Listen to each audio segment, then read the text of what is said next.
एक बार की बात है, बादशाह अकबर की सबसे प्यारी अंगूठी अचानक गुम हो गई थी। बहुत ढूंढने पर भी वह नहीं मिली। इस कारण बादशाह अकबर चिंतित हो जाते हैं और इस बात का जिक्र बीरबल से करते हैं। इस पर बीरबल महाराजा अकबर से पूछते हैं, महाराज, आपने अंगूठी कब उतारी थी और उसे कहाँ रखा था? बादशाह अकबर कहते हैं, मैंने नहाने से पहले अपनी अंगूठी को अलमारी में रखा था और जब वापस आया तो अंगूठी अलमारी में नहीं थी।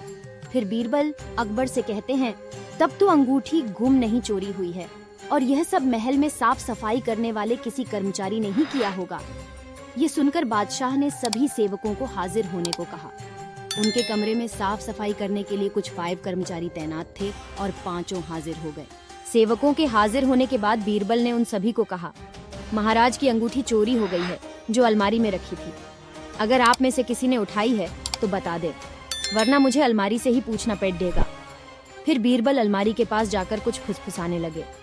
इसके बाद मुस्कुराते हुए 5 सेवकों से कहा, चोर मुझसे बच नहीं सकता है क्योंकि चोर की दाढ़ी में तिनका है। यह बात सुनकर उन 5 में से एक ने सबसे नजर बचाकर दाढ़ी में हाथ फेरा, जैसे कि वह तिनका निकालने की कोशिश कर रहा हो। इसी बीच बीरबल की नजर उस पर पड़ गई और सिपाहियों को तुरंत चोर को गिरफ्तार करने का आदेश दिया। जब बादशाह अकबर ने उससे सख्ती से पूछा तो उसने अपना गुनाह काबुल कर लिया और बादशाह की अंगूठी वापस कर दी। बादशाह अकबर अपनी अंगूठी पाकर बेहद प्रसन्न हुए। प्यारे दोस्तों, इस चोर की दाढ़ी में तिनका कहानी से यह सीख मिलती है कि ताकत की जगह दिमाग का इस्तेमाल करने से हर समस्या का हल मिल सकता है। दोस्तों, कहानी आपको कैसी लगी कमेंट कर जरूर